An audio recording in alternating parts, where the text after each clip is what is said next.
Yes, we are live. Okay, Nice. welcome everyone to the first episode of the Candy Shop. I am your host, Raul Reeds. Just want to let you guys know that this podcast will mostly be an audio podcast, but for the premiere episode, want it to be super special. So, as you guys can see, I have a lovely bunch of people here with me today. So, I want to welcome you guys to the Candy Shop. Thank you guys for being here today. Oh, I love how everybody has their pronouns. Okay, we all have them. Okay, 20, hardcore. Uh, so, would you guys like to introduce yourself? We can start with Alistair. If you don't mind introducing yourself and talking a little bit about your work.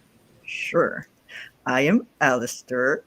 Um, I'm from France originally, but I write in English. And so my first novel came out in November. It's a contemporary dystopia. It's The Old Love and the New. And it's more drama than it is dystopia, really. It's like about a little story within the big story of the dystopia. So it's really character driven. It's about love, it's about queerness, mental illness, and a lot of self discovery. So hopefully you'll like it. There you go. I actually didn't even notice your accent until right now that you started. Yeah. You said that you're yeah. It's cool. What if, it's great. So Rune, did you mind jumping in and telling us a little bit about yourself and about your work? Of course. My name is Rune. Rune Rivers is my pen name, technically, but I'm writing the Soul of Lucifer series. It's a septology that I have planned. 3 books in right now, and it's about a modern day like reinterpretation of like the Lucifer and Michael business, where Lucifer is reincarnated, and this angel is inheriting the war that he had with Michael, and what kind of repercussions that would have in a contemporary setting. There's a lot of like allegories for like kind of corporate hellscapes. Is what I've designed like heaven to be very just like Nice. yeah. And the main character, a lot of her growth is overcoming abuse. So that's a huge theme in it. Um, and yeah, yes, that's it. You're doing amazing. So last but not least, Gabriel, would you like to tell us a little bit about yourself and something about your work? Yes. So I'm Gabriel Hargrave. I write currently erotic sci-fi. My debut novel, The Orchid and the Lion, came out in October of last year. It's set about 150 years in the future on a space station that's become sort of a haven for queer people and poly people and people who are into kink and things like that, where there are these laws on Earth that have basically limited who people can be without repercussions. And so a lot of people have been moving to this station, and there's some political turmoil that happens with the main characters, who are basically just trying to live their lives. And in the midst of all of this, some stuff happens that really changes the way that the station is and the way that their lives go. There you go. You guys did amazing. Yes, Crystal. Please to all these books. Yes. And so I also want to welcome chat. Thank you, chat, for joining us today. There's a couple of people here watching us. So hello, chat. As they start to trickle in, I'll pop up like the comments for you guys. So the first question is fairly easy, and we can start with Alistair. What made you want to become a writer? Well, I think I think it's been like it started a long time ago. I must have been like 7 or 8 when I wrote my first little when I typed my first little story on my dad's computer. I printed it out like on rainbow paper and stuff, and it was an adventure. And then I think I just figured, this is cool. I'll keep doing that, and eventually you start learning about books in school, and then you learn, okay, well, some people do that for a living, so maybe I can do that. And then you start saying to your teachers when they ask you, like, what do you want to be when you grow up? You start being like, I want to be a writer. And they start saying, okay, what else do you want to be when you grow up? And, eventually, thankfully, my parents were supportive of that. So I was able to study that and go into words and language stuff, which I'm pretty sure not everyone is that lucky. So I count myself pretty lucky about that. So it's pretty much been on and a since forever kind of thing. I don't think there was a specific event or something which doesn't make for a great story, but it's one of those callings kind of things, I guess. No, you're good. Sometimes it is kind of hard to like recall when that moment actually happens, but you're here now, which is all that matters. What about you, Rune? Do you remember when you wanted to become a writer? I'm a little mad at you, Raul. This is like the second stream I've had with you, and you've already unlocked sad backstory time. So usually it takes at least 3 dates. So when I was like in elementary school, I was kind of like weird kid and didn't have a lot of friends. And so I kind of got into like middle school, and I started like, I met this girl who had like characters, and I'm like, oh, you can do that. That's an option. You can just make people. So I made Oren, who's the MC of like my book series now, like back in middle school. And I was trying to have like a friend, and that's what started. It is just like started with her, and then I made a few more to populate this world. And I ended up in high school writing like a short series of like novellas around that, and then got into adulthood, tried to read them again, went, ooh, this sucks. And that was like one of the catalysts for like rewriting the series and actually putting some effort into it. Have you guys seen the movie Inside Out by any chance? Yeah. It's a Disney movie. I feel like I just unlocked a core memory. I am so sorry. I appreciate you sharing that with us. That's a great story. No, it's great. You're amongst friends, so you can share. You can openly share your feelings. Yeah. Gabriel, what about you? I remember that moment? Yeah, I was 5. Actually, I told this on another podcast. This was my first rejection as an author. So when I was 5, I didn't know how to write yet, but I knew that I really liked books because my mom used to read to me all the time. And so I wanted to write a story about a Tyrannosaurus Rex, and I couldn't form letters. So I like folded everything up like construction paper and then just scribbled all over it and drew little pictures. My teacher yelled at me for wasting paper. And I'm like, it's a book. I can't write. Teach me to write, and then I won't have to waste paper. That's so adorable. 5 years old. That's really young though to like know what. That's crazy. So I started reading at a really young age because my mom noticed just how much I enjoyed her reading me stories. And so I guess like at one point she found me in the like the nursery room or whatever at like 2 years old, like flipping through a book, and I like knew the book by heart. So I was reading the book. But like I was able to recognize words in other books that I had seen in this one. And so by the time I got to be like 5 years old, like my reading level was super high, but I didn't know how to write. I just knew like I can read. I don't know how to form letters. I'm 5. Like I haven't tied my shoes yet.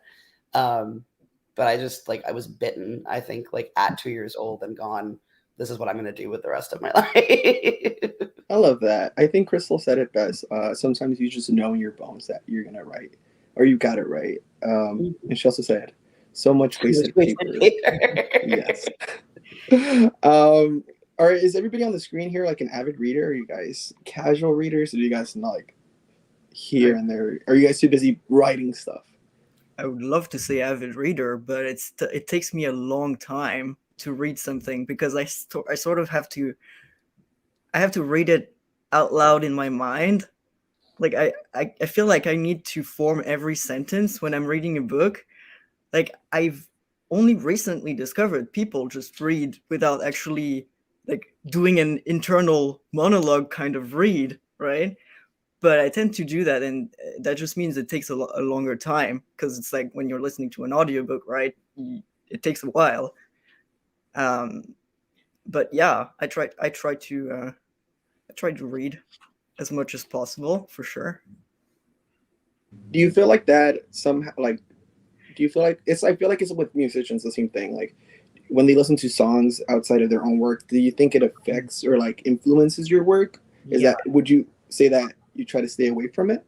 No, I think for sure it influences how you write, because that's how you pick up writing, isn't it? Is by reading other things, because you can learn about theory, like you can learn and read about theory a lot, but at the end of the day, you learn. It's kind of an instinct that you learn by reading other stories, and you kind of pick up, even if you're not really trying to pick it up, you kind of pick up what's working, and then maybe subconsciously you just you kind of like carry that on.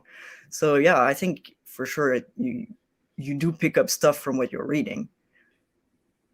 When I used to run a book blog about 1,000,000 years ago, and like I learned over time, like this is the stuff that I really like in books, and this is the stuff that I really don't like in books. And so I was able to, by the time I actually sat down and actually started writing professionally, we'll say, like I already knew like this is stuff I wanted to avoid, and this is stuff that I would enjoy doing or enjoy writing. This is not on the same topic, but who here is a pantser and who here is a plotter? I love that. I love when people like. So who's a plotter and who's a pantser? Pants the whole first draft of book 1. The sequel that I'm working on currently, I'm plantsing, because I started off with this like basic gist of what I wanted to do, and then the characters went, no, we're going this direction, and nothing you say is going to bring us back on task. So I put together like a very small, like a couple of sentences per chapter of like, this is kind of what I want to see. And then it took another turn. And so I had to read. So I'm like a multiple plants here. Like I just keep getting like a little bit further in the book and going, oh no, now I got to think again what I want to do.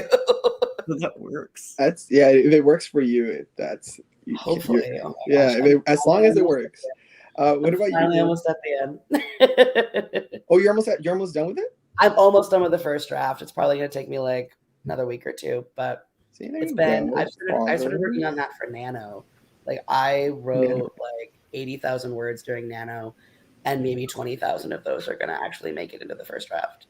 Jesus. Yeah, it was real bad. I don't know how you do it. What about you, Rune? You a pantser or a plotter? I planned with like the first one. Like I know where it's going. I already know how the series ends, but like I keep writing out the outlines, and I don't know, maybe it's because I like just read Gabriel's stuff and we're interacting. So now it's like rubbing off on me. They're not doing what I'm asking them to do. I had the ending for book 4 planned, and something happened. And now it's like, we're still going to get there, but in a different way. And I'm just sorry if I jinxed you. I apologize. I don't know. I think it's just because we're interacting now, and it's like your brain's going like a mile a minute because it's you and me, and because we have a DM group with my critique partner Loren, who is really great at giving feedback, but also like really great at giving feedback. So you're like, maybe I should consider this thing that you just said. Those are the best. Yeah. Were you gonna say something, Alistair? I thought you were gonna say something. I don't know. No, I was no. You're good. You're good. I want to talk a little bit about Nanowrimo. Oh my God, it almost slipped differently. Is anybody participating in that? I know Gabriel just said that he was gonna submit something for that, but is anybody else gonna? Oh, I tried multiple times, but it's like it's one of those things where it's about like getting words out and quantity, and that's good because it gets you to put words down and have something that you can edit later. But I can't do that. I can't do that. If there's a timer, I will freeze and not write anything. So if there's no timer, I might write as many words. But if as soon as there's like the pressure is on, suddenly like I'm not doing it. So it's just it's never worked out. I've tried multiple times, but it's never worked out for me. But I hear that it works very well for a lot of people, and that's great. Yeah, I feel like pressure is a very weird thing. Some people enjoy being pressured. Some people like don't want it at all. And I think it's a weird. You have to find like a medium, kind of like in the between, where it's like you have to look at it in a more positive light. Like it's helping me reach a goal, and I should see it in that. But I feel like when it comes to writing, people get discouraged easily, and that's what sucks. I don't know. Is that why some of you guys would stay away from Nanowrimo, because you could get discouraged? Yeah, I am personally crippled by like the idea of a perfect first draft, which makes the editing process a lot easier. But like, if I'll get stuck and just stare at the screen on like the last sentence I wrote because it's not like clicking. So I'm not doing NaNoWriMo. I won't torture myself like that. This is the first time I actually won. So on and off over, like from when it started to now, I've attempted. And I think the only reason I even got through it this month was A, I didn't sleep, but B, I already knew the characters because this is a sequel to the first book. So even though I was writing from a different perspective, because it's not from Dorian's perspective this time, it was still those same characters and that same world. And so I was just going, okay, what's the next part of this story? And then I got to the end of November and I went, and none of this works. And I have to start all over again. So I don't know that I would do it ever again because it was a lot. And I'm still trying to like reel in my sleep schedule because of it. Yeah, sleep schedules are tricky to fix. Writers have not fixed mine. Mine is like whenever I could sleep, I sleep. Yeah. So my next question, let me pop it up because my phone decided to lock. I swear. So this question, we all start with Alistair. What craft elements do you think are your strong suit, and what would you like to be better at? I think I do an all right job with dialogue and like inner monologue type of things, and description is really difficult for me. I can't seem to like when I talk to other people about like what they read, oftentimes they have these visuals in their minds of like what the world looks like, the room, where the windows are, the doors, everything, like the positions of the characters everywhere, and like I can't see that so I have a hard time describing it because I can't see it. When I'm thinking about a scene in a book that I'm reading or that I'm writing, what I have in my mind, it's not visuals. It's like emotional beats and like voices. So visual descriptions, I would love to like find tricks and whatnot to get better at that because I know it's important for a lot of people. If it makes you feel any better, and I hopefully it does, as a reader, whenever I read something, I can't picture it like at all. That's why I can't read fantasy. Like it's like like epic fantasies because they describe like these big things. I just like go off emotion. Like, oh, they're sad in the scene. Okay, we're sad now, and I can't. So hopefully that makes you feel better that you're not the only one. Can't. I don't know why I can't picture it if I can't see it. Picturing stuff. Yeah, picturing stuff is just not something like it takes a very big effort for anything to get pictured. Yeah, like you're asking my imagination to be working right now? Yes. No, sir.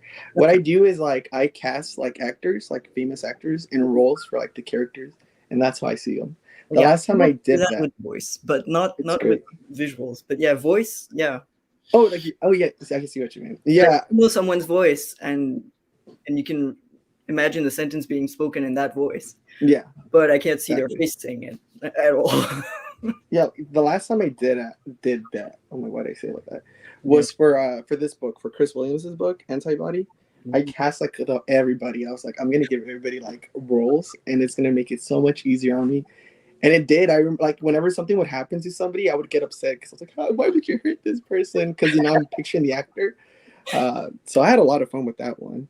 But what about you, Rune? What craft elements do you think are your strong suit, and what would you like to be better at? For me, actually, like my dialogue's good, but I do prefer like my descriptions. Ironically, to Alistair there. My problem is shutting up at some point. Like I've had to cut down a lot of like my prose and stuff because I just kind of like keep going. But I like setting up scenes and like just like using like very descriptive flowery language. Like my book should really be sold with like a bottle of Claritin, you know, because another weakness is a certain item of punctuation some people have a problem with, but It's me. I am the people. You're dragging him alive? Really, Rune? Yeah. It's okay, Gabriel. We all struggle sometimes with it. It's okay.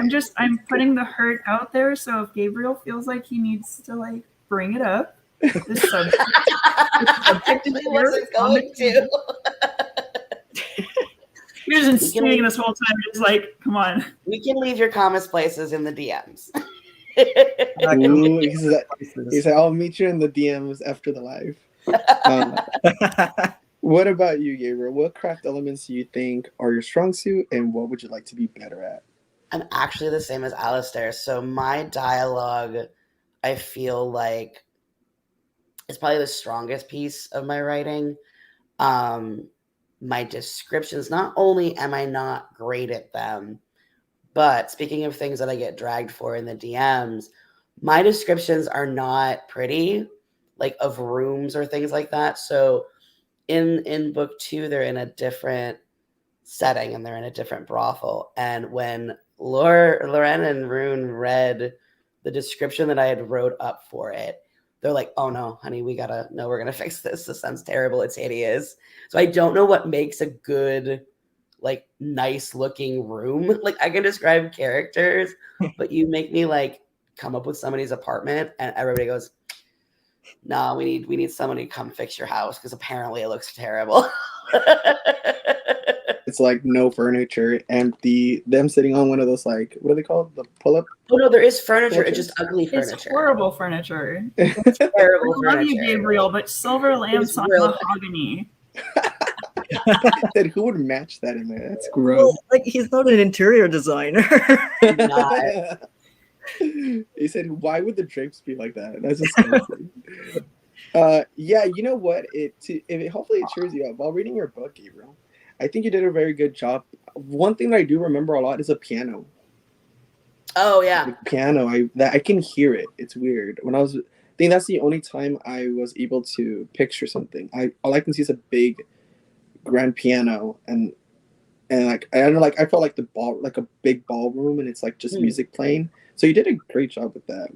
Thank you. And actually, so it's Leif's point of view for book 2, and we do get more of him playing piano because that's sort of like outside of everything else that he does, like that's his big talent. Yeah, I like that. And I really enjoy writing those scenes because they're just a lot of fun. I don't play piano, I play viola, but like music is sort of my thing.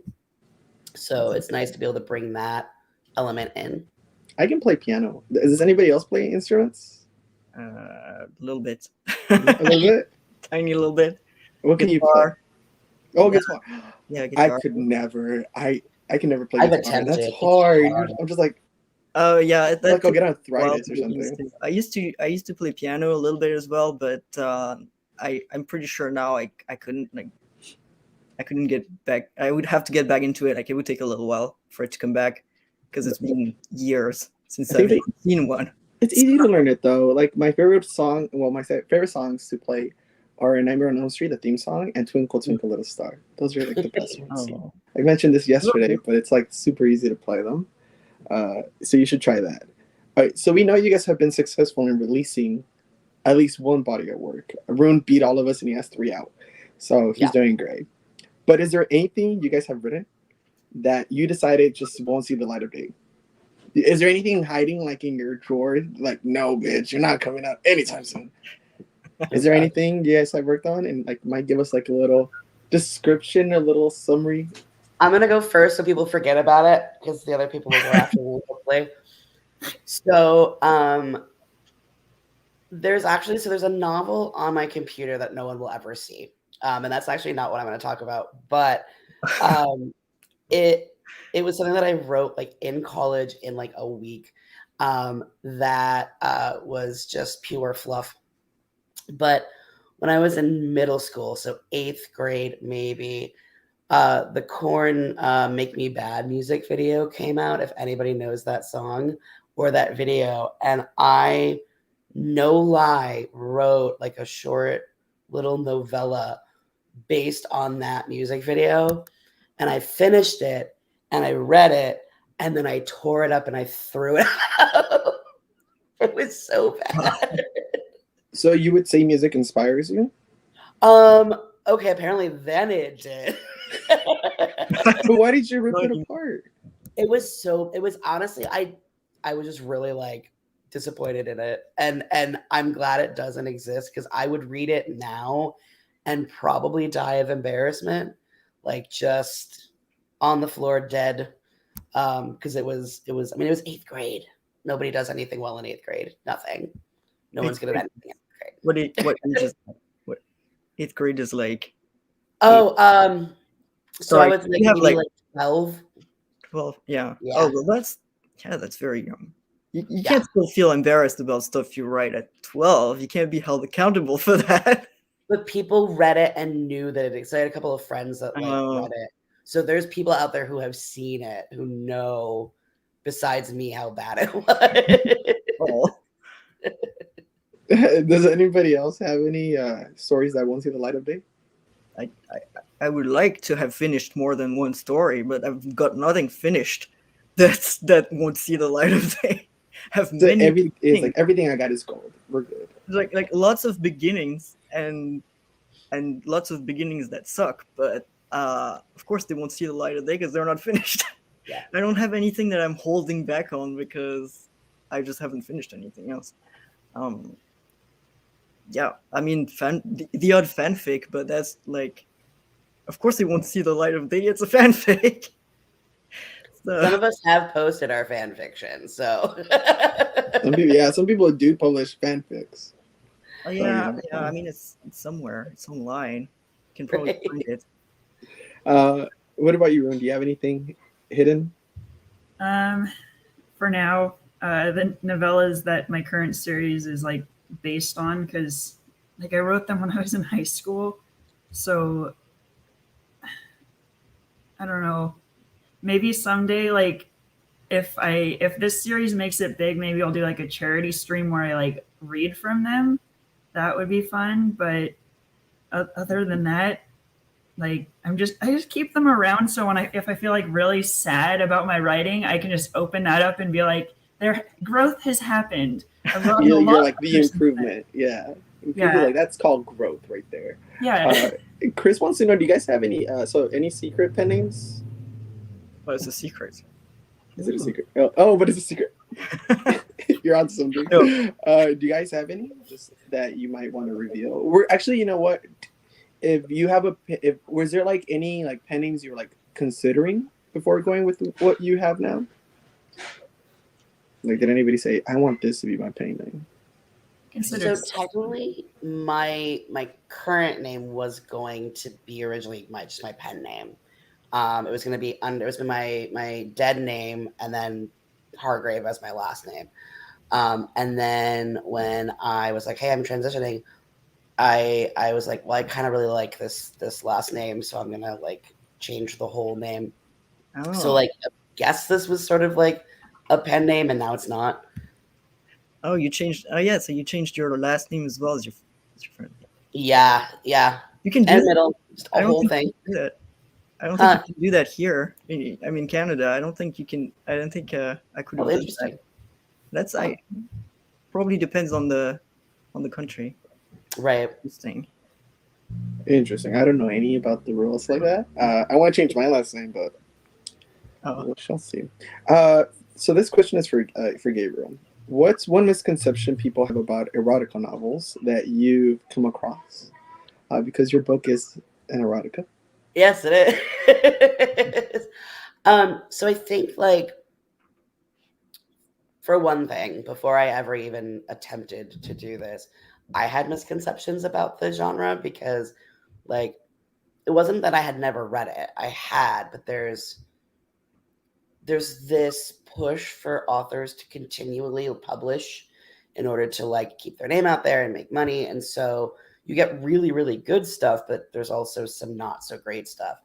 And so because there's such a flooded market, sometimes some people only get to see the stuff that's not so great. And so that's maybe the first thing, is that, like, oh, it's not really good writing. There are some amazing authors out there who this is their genre. Some of the best books that I've read in years were within that genre.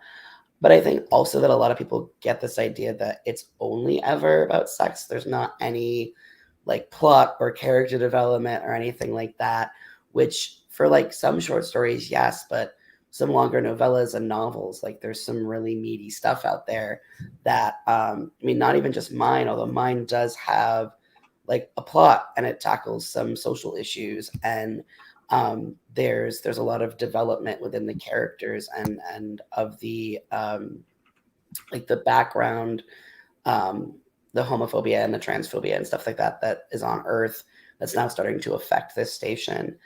So you can get some really deep stuff, like Docile by K.M. Spara, which was actually one of the first novels I had read that was both erotic but also tackled sort of, like, 'cause that one, it's about capitalism and the like the decisions that capitalism forces us to make, where it wasn't just these two people are having sex. It's there's a real actual point to this book, and I think that some people don't read far enough into the genre to find that, oh, hey, there are books that are, like, not just well written but have, like, a message or have, like, a point to them. The last book that I read that kind of reminded me of yours when it comes to sex positive is what's it called? Jay's Gay Agenda. I don't know. Yes. yeah. Okay. I just recently read that one, and every time they talked about sex, I was like, in the first couple of times, I was like what the heck? But then I like, it was such a positive thing that I was like, okay, we're good. Like, it took me a minute to unlearn that, like, it's sex, it happens, people have sex, it's okay, they're gonna talk about it, um, because I had a panel a while ago with Rune. He was on that one too, and I was saying how for your book it was a little bit out of my comfort zone, so it's taking I me watched that panel, a actually. long Yeah. ass time to read it, like a long ass time to finish it, because it's like out of my comfort zone, and I'm like, Right. I feel like it's a jungle, and I'm just kind of exploring it, taking it in slowly, which is leads into my next question. When it comes to pronoun usage, I know most people are used to the he, him, she, her pronouns. Was that for any of you guys using that using that for your future books or for your current books? Was that ever a concern when it comes to, like, the regular readers, like, just like people who might not understand it? Did that ever, like, become a concern? Like, ooh, I might alienate them, like, because they don't understand it, or were you like, if you know, you know, if you don't, you don't. You know, that's how it is. Does, Does anybody else does think? anybody want? I do, but I just want to make sure nobody else had Yeah. anything to say I don't first. think actually any of my. I don't think there is, like, in my first novel. There's only he and she. Which Sorry, I'm is, just reading the comments. I'm sorry. it wasn't a conscious, like, it wasn't a decision, like a strategic decision or anything to not have it, and that might not be the case in the second one. But yeah, I haven't really had to contend with that myself yet. I don't know about you guys, but Yeah. What about you, Rune? Did you intentionally stay away from that, or are you planning on doing that later in the future? I'm currently in book 4 drafting. I've just introduced like my first really like non-binary character, which is one of the princes of hell. These they them pronouns. I'd like to explore like a little bit more though, like as like probably with side projects or depending on what the characters tell me they want to go by, you know. But I haven't had too much experience with that yet. I do have like a couple like trans characters, but there's it's hard to write, but there is just like one instance where there's a misgendering thing and it's like very purposeful, very harmful. And that was hard to delve into, but it's important, you know, to get that across. That's I want to talk a little bit about misgendering. Well, not going to dive in too much into it, but I think Gabriel was the one who pointed this out. He's like, "Oh, your whole panel is trans men," and I was like, "Oh shit, you are." I'm like, I just wanted an all boys. Like, I thought this was like a genius plan on your part, but it was no, I was like, you know what? I'm gonna make it like an all boys thing for the first one, and then I was like, I didn't even notice. Like, I was like, I'm sorry. It's okay. It's like that was, I guess, like it didn't cross my mind. So, but sorry, oh, no, you go. No, you go. well, I was going to talk about the pronouns thing. So, Yeah, perfect. Because that's what I was gonna ask you. yeah. So, my goal that I've kind of set for myself, and I've mentioned this other places too. I want to try to get characters in each of these books that use as many different pronouns as possible, because I feel like there's a lot of they, them, non-binary characters, but not so much other pronouns. So that was like the thing that as I started writing this, I was like, oh yeah, no, there's gonna be a Zer and there's gonna be like an A air. And it wasn't that I planned it at first, but now since I've done it, like I do want to keep going. In fact, my next book features a client who uses its pronouns. But I had a beta who wasn't quite like informed a lot about different pronouns. And there's the scene with the A air client where this beta started like trying to fix the pronouns, and I had to be like, no, I did that on purpose. But I have had people like DM me to be like, I really like your book. I'm wicked cishet. I don't know what this means. Do I sound dumb? And I'm like, no. Like, if you have a question about anything that I do, like 100% send me a message, as long as you're being like respectful, because that's how you learn. And if you can't come talk to somebody that, because I've had several like Twitter friends comment or like DM me and be like, please help me. I don't know. But I feel like the more we use not just various non-binary pronouns, but the more that we depict various versions of being queer, the more normalized that becomes, the easier it is for people who aren't queer to understand, like, oh, this is this identity and this is that identity. And so like I have trans characters in these books that they are not just monolithic, right? It's not just one type of trans character. So Quinta from the first book is a trans woman who is very butch. You know, it's not that very girly girl kind of depiction that we see in a lot of media.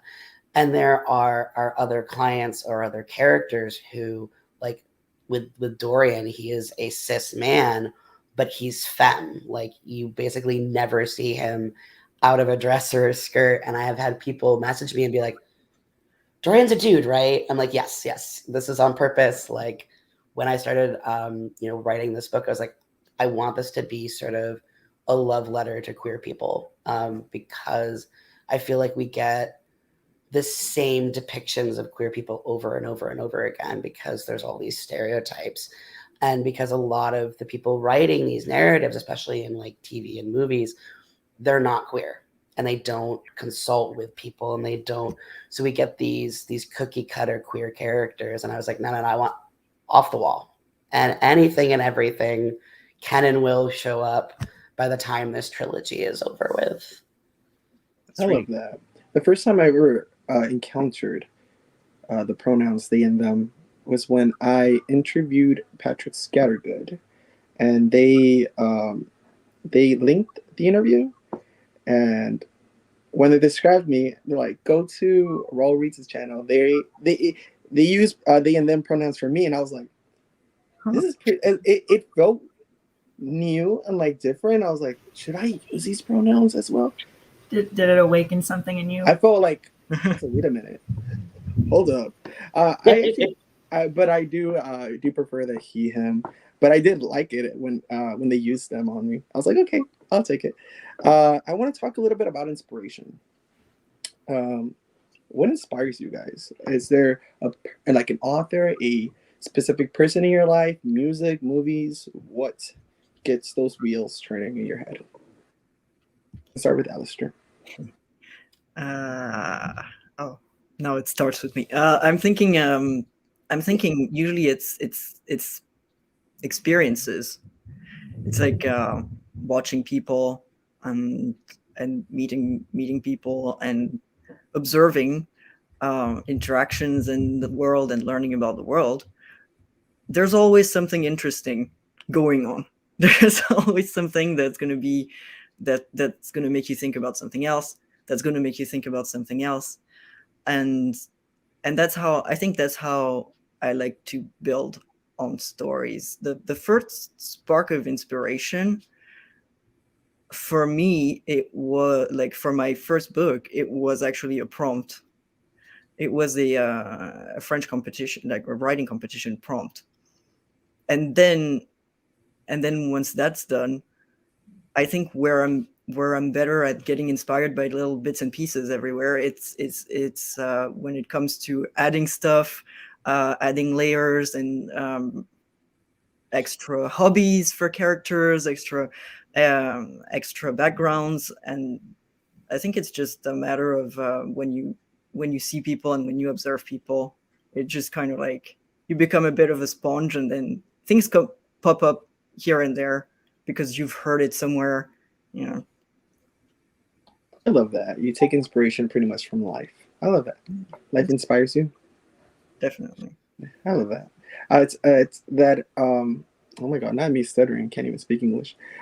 I wanted to write something for this anthology series. I probably won't do it, but it's just right. I think we're very alike, Alistair. Where I also draw from life. Where like I work at night, and I'm always like, what if there was like this crazy killer outside? It's like, and I just like go off that. It's like I think of all these scenarios.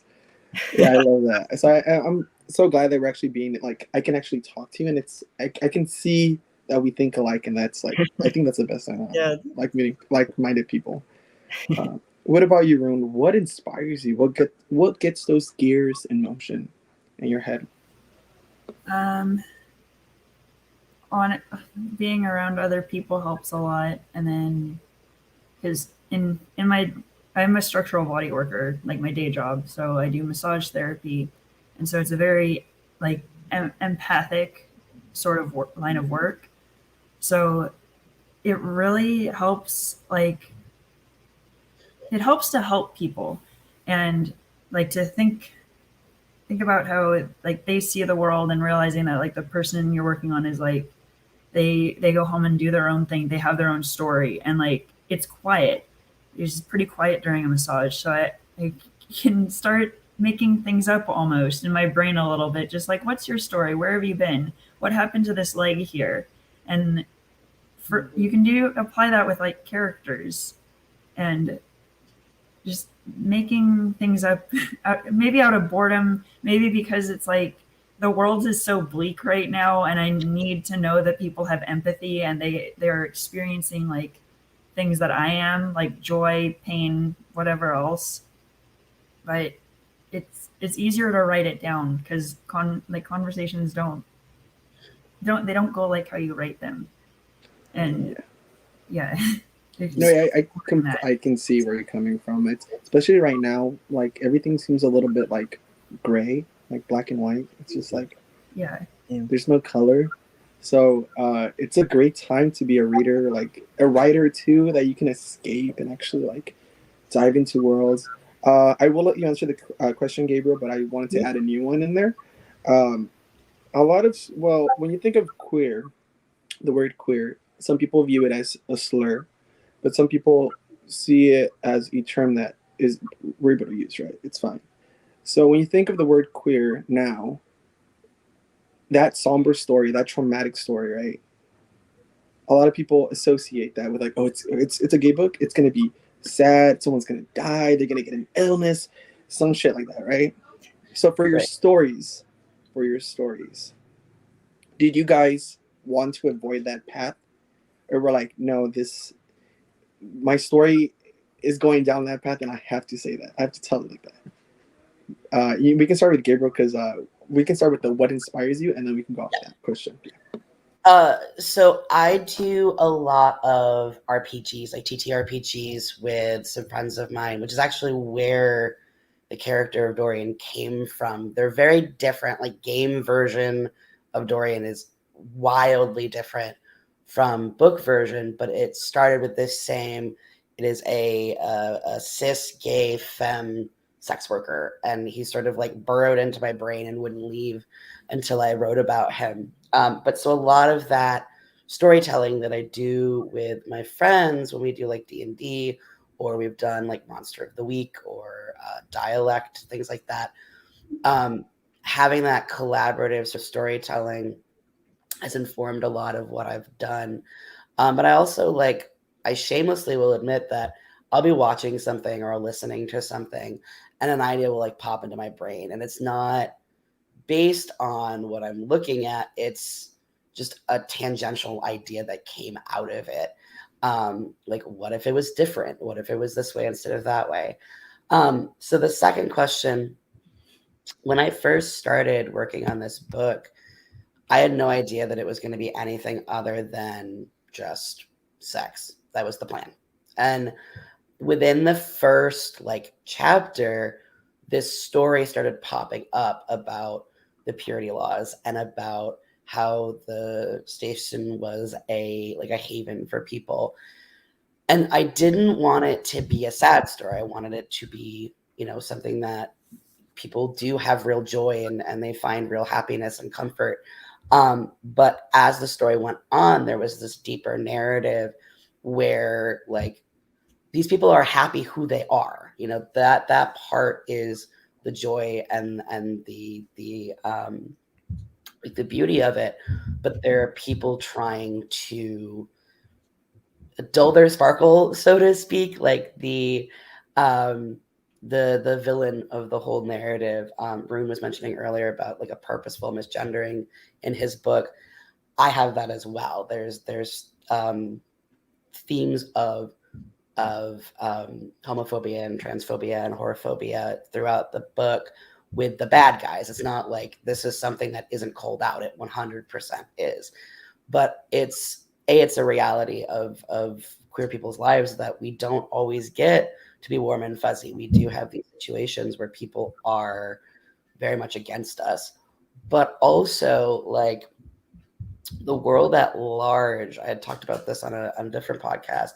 The world at large, there is a huge pushback in certain places where not even just queer people, if we think about Texas, they are trying to ban even books that feature people of color because there are people who are oh, I don't want my kid to read about that. So sorry. I'm sorry. That's the reality of the world. We have people of color. We have queer people. We have whatever. Your kid is going to know these people, even if you hide the books from them. And so as the story developed, I realized that what I was really telling was not just the story of these two men falling in love.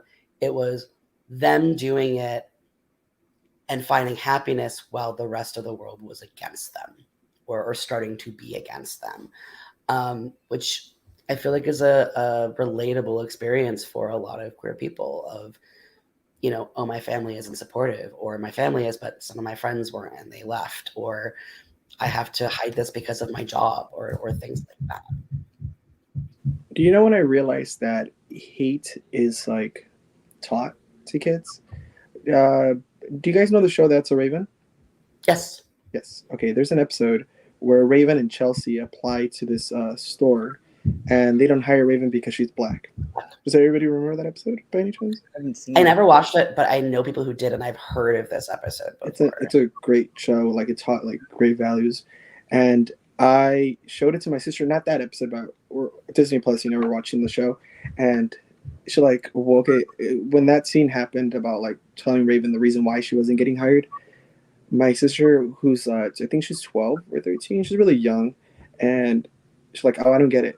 I was like, what do you mean you don't get it? She's like, why didn't hire her? And I was like, oh, because the lady, the manager's racist. She's not, because she's black. I was like, what about it? I was like, oh, it's because like she doesn't like her because of her skin color. It's like, she was like, she couldn't like understand. It's like, Right. why would you hate someone just because of that? And I was like, there's people out there who are like that, and it sucks. And she's like, I don't understand it. Like, I don't. It was a great like eye-opening moment for me. I was like, oh my god, she has like never experienced this before, and she didn't understand it. So I'm glad that she's not like has those thoughts like these people, because we do live in Texas, which is a very conservative state. So I'm glad that she's on the right path. Yeah, exactly. Imagine telling a kid not to read a book and thinking that would work. Yeah, kids are gonna do anything they want to do. Yeah, kids like they know way more than us at this point. I want to not read this specific book here. Don't open it. Don't read it. Don't. Yes, that was they're no gonna way to get me to read a book when I was a kid. They're Like, don't read. I'm gonna read it. Yes. Yeah. For on God. I'm gonna lighten the mood a little bit. And I want to talk about author love. Author love. I noticed that the author community is very positive, and like they shower each other with compliments, which is amazing. How do you guys feel when other authors push your stuff? Do you get like, oh my god, I'm so embarrassed? Because I really love author love between one another. So how do you guys feel about that when another author's like, you need to pick up their book, it's so amazing? What's your initial reaction? We can start with Alistair, and then we go Rune and then Gabriel. First of all, it's surprising, because I always figure like maybe my mom's read it and that's it, you know. But yeah, it's At least your mom will read yours. Mine doesn't want to be in the same room as mine. I'm sorry. I know about the series. That's yeah, I mean it's super flattering. It's surprising and flattering, and then it sometimes I know it's not a transaction or anything, but sometimes it can make me feel like maybe I'm not doing enough, you know, like maybe I should do more, like I should push, like I should either, you know, read faster or but I'm working on that, because that, I mean, obviously that's not how it works. But yeah, I mean, it's been super nice, and on Twitter as well, of all places, that there's like such nice people that will, for no reason other than they feel like it, and they do believe that you can write. And that must feel great though. I'm not an author, so I don't know how that feels, but I feel like that would be nice. I know, for example, like yours, I think that's how I think Rance was the one that was talking about your book, and then that's how I found out about you, and I was like, oh shit, if Rance vibes with your book, I'm gonna go check it out myself. Yeah, I don't know like what happened with Rance, but yeah, like we started interacting at some point, and then I don't know, just he's amazing. Yeah, he's one of the nicest guys on there.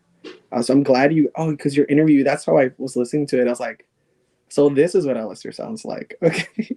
Yeah. You sound so like relaxed or something. Did you drink or anything beforehand? Sometimes but when I first started doing this, I would take like a shot or something just to like ease myself into it. No, I actually haven't had an alcoholic drink in like a couple years, I think now. Oh my god, that's good. That's good. It's dry up January. So people shouldn't. No, it wasn't like, it wasn't even like a purposeful thing. It's like just at some point I was like, okay, well, this is probably not doing great things for my anxiety, because there's like if you start relying on it to not be anxious, then you start to notice you're starting to rely on it, and it becomes like you become addicted to it.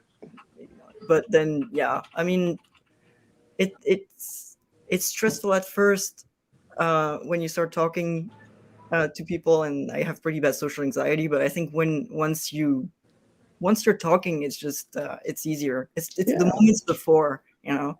It's a lead up to it, right? The lead up, yeah, exactly. What about you, Rune? How's that author love? What's your reaction when you get it?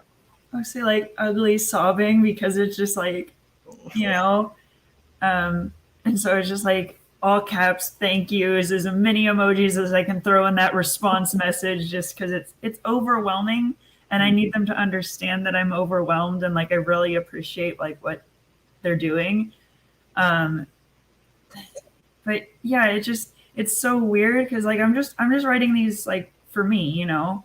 It's kind of for fun. If I make any success off of it, that's great. But like when people like DM me or they're just like, oh, I just finished it, or I get like a review or something, it's just overwhelming because it's like why you liked it, why? But yeah, it it makes me really happy, like indescribably happy. That's great. I know. I'm telling you, I love like seeing it like on Twitter. It must be like very validating too, right? Like somebody else been like, "Oh, your shit is good. Like you Yes. write some good shit right here." Yes, Uh, like Gabriel is able to read it through my comma splices, and he threw me like a message just like ruin your descriptions with all these hearts, and I was just like, thank you. I want to talk about that first page. What is up with people hating on pineapple on pizza? I don't know. I don't get it. I don't understand. I was like, I don't want to like spoil anything. Oh, it's important. Oh, it's a Oh, thing. okay. Okay. I don't waste any amount of foreshadowing in my books. Like any spot I can put it. So technically my dedication pages are foreshadowing. This one's a little bit more subtle. They get worse as we go on. Or do they Chris, get I'm gonna better? be looking for it, you know. yeah, I'm This gonna is be the looking stuff for I it Google now. exactly. Chris, if you're still watching this, you know that this is the hill I'll die on. Because I've been on this case for a very long time. When I tell people like pineapple on pizza is the shit, it's delicious. You're getting vegetables. Wait, it's not a vegetable. It's a fruit. The fruit. Is it a fruit? It's a Yeah, fruit, when it counts, it counts. right? It's so healthy. It's healthy, right? Totally. What about you, Gabriel? How does that author love feel? Like, what's your reaction when you first get it? Are you So like, I don't believe you? I I honestly get that. like People comment on my stuff. I never expected the response that I have gotten, not just from other writers, but just readers in general. But like when someone who like I've read their book and I really enjoyed it reads my book and goes, "Oh man, this was really good." I die of happiness. Like I just it's something that, especially with a book like this that's very different from what people are normally reading. I've gotten a lot of that of like, yeah, I don't normally read the genre, but like I wanted to support you. It feels really good and also really intimidating sometimes of like that panicked feeling of, oh no, what if they hate it? So like I just finished on Rune's suggestion, I just read Alistair's book and I absolutely adored it. And we were talking through DMs and he was like, oh, I'm reading your book now. And my stomach dropped of like, And he typed it out. Oh no. oh no. But it's very validating. It's people enjoying something that you've put out into the world. And like I've actually gotten fan art and like people DMing me and like yelling at me for things that I did because it affected them. Rune mentioned reviews. Like occasionally I get a review that I just start crying because like it actually touched somebody, and like it's something that I've always wanted to do for forever, and now that I actually am, to get any response is just it's an incredible feeling. I love that. I love that you guys like reading each other's work. That's great. That's amazing. So my next question. We're about to get close to the elevator pitch, by the way. So hopefully you guys have it ready on you guys. Oh, I have notes in my dinosaur notebook. He's like, I typed it out. It's in pen. Sorry. Here it is. Has any of your family read your work? Has anybody, like, any of your family members picked up your books? God, I hope not. And Um, technically, my dad did in fact pick up my book and hold it. Did he read it? And he He had- said For technically. real. He's so sweet. I'm not mad though. He's a ones and zeros computer brain type guy, so he can't nothing. But he was holding them and he's like flipped through the little stack I had and he's just like, so you're gonna go with HBO or Netflix for the adaptation? HBO. That's the way to go. HBO. You'll get a good budget on that one. Yeah. So I'm gonna assume Gabriel, no. I actually don't know if anyone's read it, but when I went to family Christmas this year, my cousin's wife, who actually, when I first started talking about how I was writing a book on Facebook, she's like, "Oh, if you need anybody to edit it or take a look at it, I'll do it." I'm like, "Nope, you're good. I'm fine. You're fine." Don't. But so she asked me, she's like, "How are things going with it?" And her 18-year-old son was like, "Oh, you wrote a book?" And I was like, "It's not for you." And she's like, "Well, he is 18." And I'm like, none of you can read this. This is going to be so awkward for any family reunion. So I assume that maybe somebody someday will like pick it up and I'll know, because we'll walk into a family reunion or like a family Christmas and there'll be this moment of, I read, like they don't even say anything, but there's like horror in their Like, eyes. I know, yeah. I know, That look. I know, you know that I know, and I'm wondering what you've done out of the things that the ungodly things that you've mentioned in this book.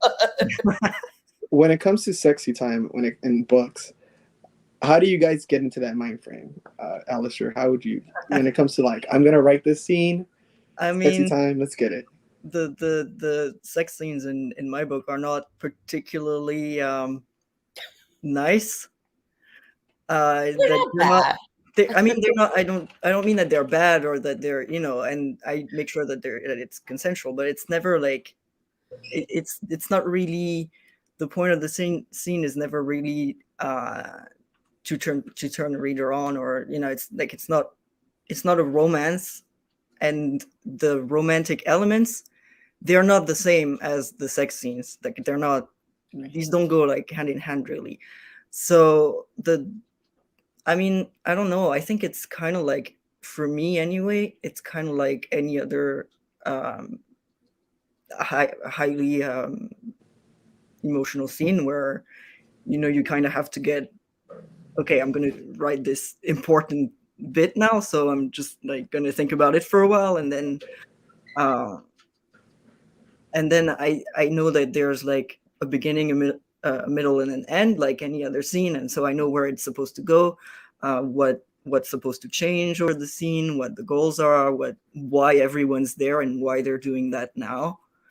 So, I mean, it's kind of like any other pivotal scene. So the mind frame is the same for every single scene? Pretty much. I mean, if it's a particularly emotional moment, I spend more time on it for sure. And there's moments where the sex scene is like an important part, so it's like it's something that I'll spend more time on. But it's not that different from writing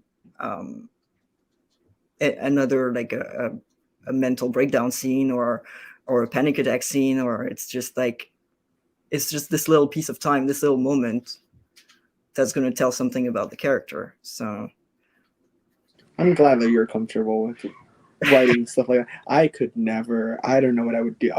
I was trying to write something, or like late last year, like just a kiss, and I was like, oh my god, this is so. I mean, the first time I wrote a kissing scene, it was also like It's like hidden in a drawer for. Yeah, it's like. But yeah, it's little by little you get used to it.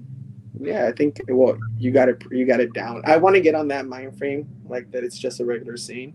But does anybody else have any like different mind frames? Like I need to like get a coffee or like just like sit down, lock the door, and like just sit ready. This is a Does anybody have? that was part of like my turning point, I guess. And this was after I read like Gabriel's stuff, and I had a cut to black scene in book 3, and I was just like, I could finish that off, And so I got over my embarrassment about it and just like wrote it down. And I actually used Gabriel for the editing services, just like, hey, make sure I'm not embarrassing myself here because I don't know what I'm doing. And you did really well. I liked it. It was good. Thank you. Oh, And I that's also great. actually have like a little like warning in the beginning of the book, just like if we know each other in real life, feel free to just either skip this or accept we'll never make eye contact skip it. again. Just skip it. Yeah. Don't Never look look me in at the me the eyes same. again. Yeah. Is Okay. it like that they don't want their family to read their sex scenes? Because I send my mom everything like as I write it. Like, is it weird? It's probably weird. No, But, I honestly am a little jealous that like you feel like you have that sort of relationship. That's that good. Like even if it weren't like an erotica novel, I don't know that my mom would ever read my stuff. She's just like, I don't read. She That's- does. She just says she doesn't. Yeah. In terms of like how I get in the mindset though, like it depends on what the scene is for, because I try to weave character development or plot or whatever into the sex scenes, and not all of them. Some of them are just people are having fun, right? But some of them are, oh, he's with this client and he has to ask him this question that's going to lead the plot somewhere, or Dorian and Laith are connecting with each other on a more emotional level in this scene than they were in previous scenes because they're starting to sort of fall for each other. And so like when I was working on, or as I've been working on this current book that I'm doing, I thought about like, what is it that I want the audience to feel? Because I don't normally read or write in first person present, but I thought like for a book like this where you're in the character's head and where what they're doing is very like emotional or erotic or whatever, that like having the reader be there and be present in the moment was actually kind of fun. And so like I don't care if you are or are not turned on by what I'm writing. I hope that at least it comes across that these people are having fun and this is something that they want to do and this is safe and sane and consensual. And, you know, oh, look, there's a little bit of plot, or, oh, hey, I've learned something new about this character. See, I could never. I'm just too awkward when it comes to things like So that. much fun doing it. I need to get on that wavelength. I need never to. thought that I would do something like this. That was not what I ever planned to write, was this sort of thing. And then I started working on it, and like the third scene of the whole book is a sex scene. And I got done and I went, that was a blast. Let's do it again. I wish I was there to see this moment where like the light bulb. It was like this is cool. like that exploding brain. Like the mind blown. Yeah, absolutely. Because I went, okay, number one, I'm actually able to do this. Like I can write this and it doesn't suck. But also like I've never had more fun doing anything writing wise in my entire life. Let's go the next level. Let's do the next thing. Let's start the next idea. And I mean, I think at least 2 out of 3 of you have read the majority of the book. We get creative. I'm glad you're enjoying it. That's another thing. A lot of people, I feel like they don't enjoy it. I don't know. So I'm glad you're having fun with it. So my final question before I let you guys go, it's the elevator pitch. I know people hate the question, but who's ready before I describe the scenario? Is anybody ready? Like ready to go? General or I'm not ready to go, but like ready for the elevator. Yes, pitch. I have mine written. okay, well, I can't follow that up, so I might as well start. Yeah. So the scenario is super easy. It's like I bump into you in an elevator and I notice that you have your book in your hands, and I say, "Hey, what is that book about?" What would you tell me, Alistair? Well, okay, you know that that dystopian hero, and he's like gonna fight the government, and he's gonna be a bit of a rebel, and he doesn't really like following the rules, and he's probably gonna protect other characters as he takes over this, like as he brings down this dystopian government. It's the book is about that guy's best friend. I was like, oh, that shit sounds like fire. I was like, It's what? perfect. It's You had us in the first perfect. half. You had us in the first half. I read the book and you had me. Like I was like, Yes. And he was like, wait a minute. does it sound like Sid? And it's like, oh, sound like a- Are okay. you talking about Sid? I love that. You did a great job. What about you, Rune? I bump into you in an elevator. So you have a book in your hand. I say, hey, what's that book about? What would you say? Probably read you a little blurb here. A modern day angel inherits the war of her predecessor through means of reincarnation. Is like the easy portion of it. But it's about like more than that, like corporate hellscapes and like literally like the villain is this overpowered white dude who's just literally like God, he's just a narcissist and like does things for his own gain and like I don't know. It just That's the good guys are queer. that, you know, He said that's sold. sold. Sold. Sold. Sold. That's all you had to say. You know, that's the most realistic villain ever. Cool. It's hard to write him. It's It's so the hard to most- write him. Because makes me it's so think- unattainable. Like it's Yeah. such a different world that villain had lives a- in. That I had a really hard time writing my villain because I had to get into the headspace of someone who hates people like me, Mhm. and it hurt, like physically hurt me to write her. Every time I have to write a chapter with him, I just like I have to leave my tablet for a couple minutes, just like you know, because it's just gonna make me angry by the end. Because it's like, oh god, he's talking. That the fact that you hate your villain, that's I think That's that's great. like I Yes. hope that translates when people read it. Like they're just like, oh, you know, fuck this guy, because it's like that's how I feel writing him. So it's like if Right. I can get a tenth of that from readers, I'll have succeeded. I feel. I've been Yeah. waiting for someone to DM me cheering about what happens, but I think they're also emotionally devastated by that point. So like they facts. What about you, Gabriel? If I bump into you in an elevator and I see that you're holding your book, I say, hey, what's that book about? What would you say? It's two sex workers on a space station who get embroiled in political turmoil that threatens their lives and their burgeoning romance. And all the good guys are queer. Sold. There you go. You guys I Sold. borrowed the rest of that from Rune. I already got all Rune's books because they were like $1 each a couple days ago, so I already have all those. Your book, Rune, and Gabriel's book, they're on Kindle Unlimited. Yes. So if you have Kindle Unlimited, you can like read them for free there. You need to have a subscription though. You will have to pay for Alistair's. Page I was reads like, as they I have happen. to pay for my shit, homie. Alistair's not- is worth paying for. Yeah, it's worth Alistair- paying for it. Yes. Or, yes. I But, actually like, want. also just go ahead and pop some Kleenex and like comfort food into like the little Amazon thing. Any like One- candy that makes you feel good. Like the bundle. That's what you need. Get the bundle. book. I wish, honestly, Tissues. Alistair, you need to start like talks with Kleenex Yeah. and with like gummy bears or something Get to on it. like That could sell work. them That could as a work. pack. Yeah, like it's a package. Yeah, think about it. Everything's Box skinny, set. you know. It's like Think about here's it. the book, here's some tissues and chocolate. There you go. Oh, see, you cry and then you cheer yourself up. That is great. You guys do have a question from Andreas. He was wondering if you were asked to recommend good trans writers, what do you mention?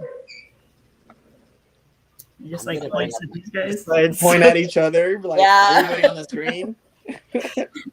They, Andreas, all their books are linked down below. Hopefully, it's like popping up because I did my best to link all the work down below for the first time.